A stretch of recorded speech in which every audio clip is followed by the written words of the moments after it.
Steve Bannon's criminal defense team filed a spicy motion going after government prosecutors, saying that they're digging themselves into a deeper hole because of their misconduct, basically alleging that they went after Steve Bannon's attorney's private, confidential, attorney-client privilege documents, and now they're trying to sort of escape any culpability for the misappropriation of this evidence. So we're going to take a look at what is happening here in this particular motion, but let's take a look at the court docket first and make sure we have the proper context, because there's been a lot of activity here on this case. We can see here back on March 8th, just a couple weeks ago, it says, reply in support by the U.S. as to Steve Bannon. This is a motion in limine, which is a motion to try to exclude or prevent certain evidence to come into the process. That was filed back on March 8th. March 10th, we can see another big substantial sort of minute entry saying that they're going to come back here and have oral arguments on some of these motions on March 16th, but that there's sort of a lot of things being reviewed up until that date. You can see here it says this documents need to be provided over to the court for what's called an ex parte review, saying that just send this stuff over to the judge. The judge is going to look at this stuff, and the judge will make a ruling on this material before it is actually provided over to the defense. And so we're arguing about what's called discovery, documents being sent back and forth between the sides, because if you're somebody like Steve Bannon, you're a criminal defendant in a case, well, you don't have access to the evidence. It's all in the government's possession. They have the case file, they have all of the materials from their investigation, and the defense, in order to properly prepare a defense, needs to get access to that stuff so that they can see what the allegations are. So that's what they're fighting over here. March 10th, we see another one. The judge sets some deadlines, review hearings due by March 14th. March 14th comes by, and now I want to show you what's happening here. So Steve Bannon filed this motion, and he's asking for certain evidence to be compelled to be disclosed to him. So as I mentioned, the government has all the evidence, and at this moment, they're not giving some of that over to Steve Bannon. They're saying, oh, well, you don't need that. It's all sort of protected. It's privileged. It's not discoverable. You don't get access to that. Bannon and his lawyers are saying, what the hell, we don't. We need it, right? It's very, very important to us. And so they said, we are now asking, since the government won't give it to us, the court to compel them to give it to us. You can see here that there was an original defendant's motion to compel discovery. This is regarding to Robert Costello, one of the attorneys for Steve Bannon. So now we see Bannon filed that motion. There was a reply, there was a response, and then we see here that the United States filed another motion. And what do they want? They want a motion for leave to file what's called a surreply. So when motions are filed in court, there's proper procedure. It's called criminal procedure. And so you typically have the moving side goes first. I'm a judge, I'd like to do this. And the other side, well, no, wait a minute, judge, I'd like to reply to that or respond to that. And I respond to that. And in my response, I'm going to say I object for whatever reasons. And then the moving party gets a reply. And that's it. You get a motion, a response, and a reply, and they sort of stack on top of each other because the moving party gets the final say. But in this case, what we have here is a motion, a response, a reply, and then we have the prosecution saying, hold on, we would like another surreply. We kind of like want to stack another one on top of that, a little bit out of the ordinary. And so they have to file motion for leave to file, basically asking the court for permission to be able to submit this additional reply outside of the ordinary circumstances. And all right, well, that's kind of weird. So then you see that Steve Bannon has another response to the government's motion to file that additional reply. So they respond here and they say, all right, listen, all right, we're going to respond to the government's surreply, and here's what it says. So now that we know the background here, we see all the different layers. This is what Bannon's team is now saying to the government. They're saying, oh, you wanted an additional reply? All right, yeah, you can have it because you're already buried so deep in this hole due to your own misconduct. We don't care. File whatever reply you want. Here's what that looks like. It says here, this is in the United States versus Stephen Bannon, 7-page document filed March 15th. You can see this is something that says here, defendant's response to the United States motion for leave to file the surreply. So you can see that's where the government is asking for the additional opportunity to file this motion.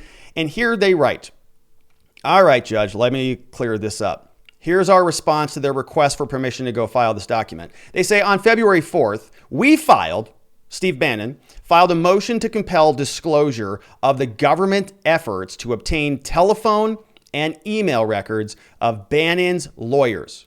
Okay, so months ago, 6 weeks ago, February 4th. They say, we want this evidence. Apparently, there's something that the government went after that relates to Bannon's attorneys and their email and telephone records. They're not telling the defense what it is. There's some evidence that they got and went after these records, but they're not telling them what the specifics are. So they have to get the judge to go and order it. They filed that response. February 25th, the government responds with opposition. They say, no, we're not interested. We oppose that. We're still not going to give you those documents. March 8th, then, Bannon filed his reply. Opposition replied. The court entered a minute order setting the outstanding motions for oral argument on March 16th, directing the government to provide the court for its review by March 14th, the materials it wanted. Then, on the night of March 14th, the government filed an additional motion. But that was all due, and we needed to be ready for oral arguments on March 16th. So why did they file this at the last minute, right before these deadlines? And in their surreply, they were making arguments, and now Bannon is responding. Here is what Bannon says. They say, listen, here's what our first response is. Mr. Bannon has no objection at all to the filing and says, in fact, you know what? We're going to welcome it for two reasons. File it. Go ahead. Do it. First, Mr. Bannon wants this court to have before it the full record of all the facts and the arguments. Nothing to hide. Want you to see everything that's going on. Second, the government's proposed surreply reveals an unparalleled arrogance and is extraordinarily disingenuous. Writes, the prosecutors are in a deep hole already, yet they continue to frantically dig. Ooh, so it's like, yeah, we want to see where this goes. Just go ahead and file it. And so you say that's a spicy meatball there that is being left on the court docket from Bannon's lawyers. And here is how it continues. They write, apparently, Judge, the court's order directing the production of the material was the only thing that could get the government to finally provide some sort of an explanation for its conduct with defense counsel. Okay, and let's just back up for a quick minute. The relationship between a defense attorney and their client, between any attorney and their client, is ultra sacred, right? It's extremely important that is very, very protected and that you don't sort of, spy on what they're talking about or go and read their emails or get access to their conversations or their case files. Extremely important. Here, what we can see is apparently they did that. They went in and they got access to emails from Steve Bannon's counsel. Here they're saying this conduct was unprecedented, which we now have for the first time, they're saying, is proposed in its surreply. They write, whatever it took, the revelations are most welcome. Any attempt to match the government's latest assertions with the real facts exposes the government's claims as utter nonsense and just more overreaching. Mr. Bannon would respectfully prefer to provide his full response to the government at oral arguments. But they're going to make a couple points here. And I wanted to highlight this footnote for us. It writes, the Bannon's defense team writes here, they say the government has repeatedly referred to Attorney Costello as, quote, an intermediary or, quote, a point of contact. And that's pejorative, sort of like he's just a guy, intermediary. He's just a point of contact. The defense is saying, well, listen, let me explain something to you. At all times, Mr. Costello has been Mr. Bannon's attorney, and the other references to his role and his status are offensive. So stop calling him that. Stop calling him an intermediary or point of contact. He's a lawyer. You know he's Bannon's lawyer. You know that what you did by going after his emails was inappropriate. And so what you're trying to do is whitewash the whole thing by calling him just an intermediary when that is not the case at all. This carries on. It says, the government, according to Bannon's lawyers, say the government refers to its most extraordinary steps, these are the prosecutors, in seeking to obtain telephone and email records of a defense lawyer in advance of what were supposed to be good faith meetings to discuss a case as just part of what are, quote, common investigative steps or events that are, quote, commonplace in investigations. So Bannon, his defense attorney, his defense team, whoever that may be, is apparently getting ready to go meet with U.S. government prosecutors, the people who are doing the investigation, whether they are the actual U.S. attorneys or whether these are FBI agents or investigators with the January 6th committee or who knows what it is, are now taking steps to sort of open up the box of Costello's emails.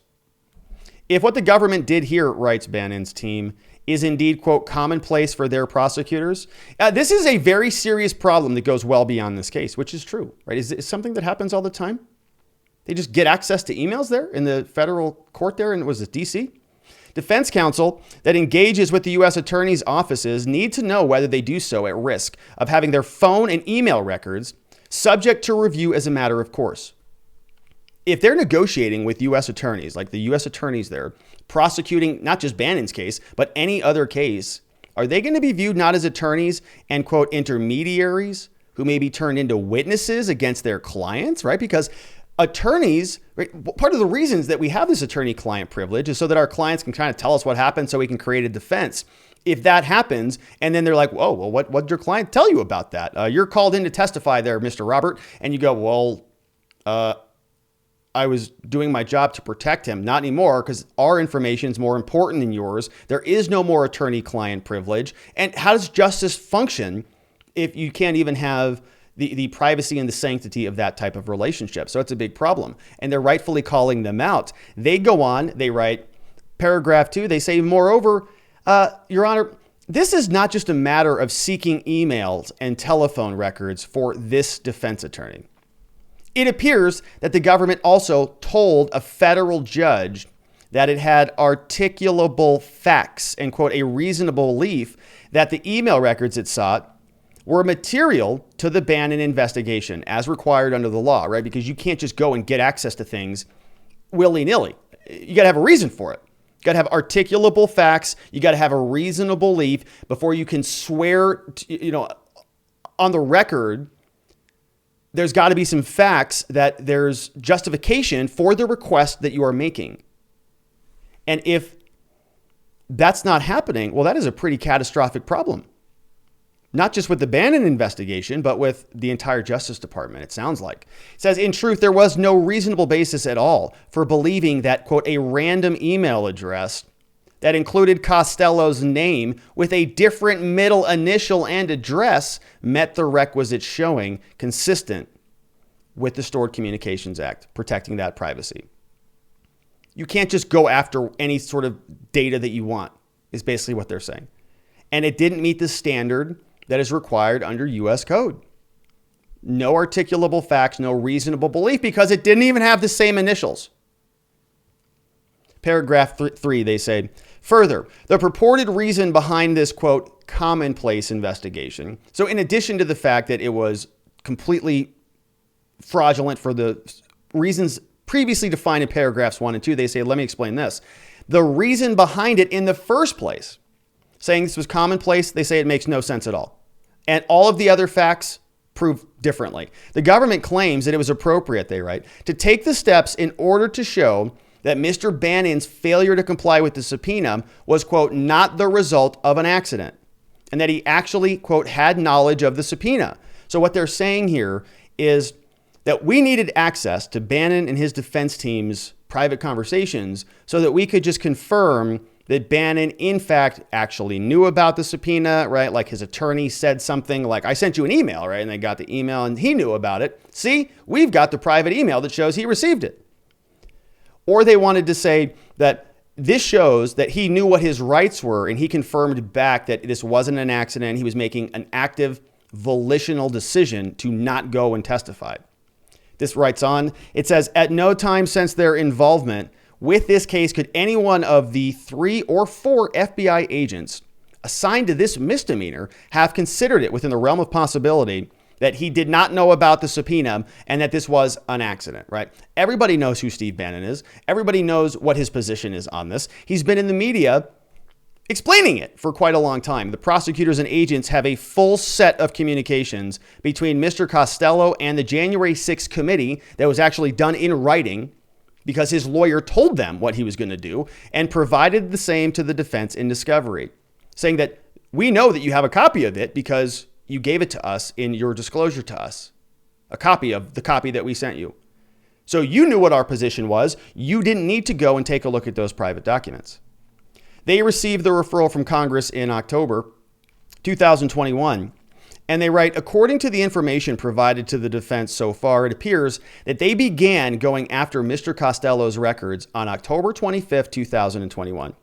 By that date, the prosecutors and the agents knew well from multiple sources that Bannon was not complying with the subpoena. You knew it, he knew it, everybody knew it. He said that he was tied by the invocation of executive privilege out of Trump. So they say, of course, the very basis for the referral to these prosecutors and for consideration before they sought counsel's records was his refusal to comply. All of this was widely reported at the time of the referral. They say Costello, his lawyer, gave a lengthy written oral statements to prosecutors, advised them exactly as to why Bannon was not complying, why he could not legally comply.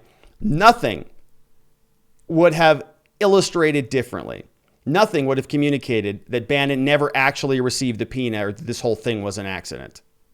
Defense attorneys write, these prosecutors should be ashamed of themselves for concocting this story to try to justify this outrageous action. And it is outrageous to say, well, you know, we think you committed a crime, so we just need to go take a look at your private conversations with your lawyer just to confirm it. Absolutely outrageous. And you can see they give us a footnote. Footnote 3, the absurdity of the government's claim as to the reason it sought the email and telephone records is further exposed as just that by the fact that conspicuously absent from the government's investigative efforts at determining whether or when Costello communicated with his client is any effort to get records for the one email account the government actually had a, quote, reasonable belief belonged to and used by Mr. Costello, the email account he used to communicate regularly with government counsel.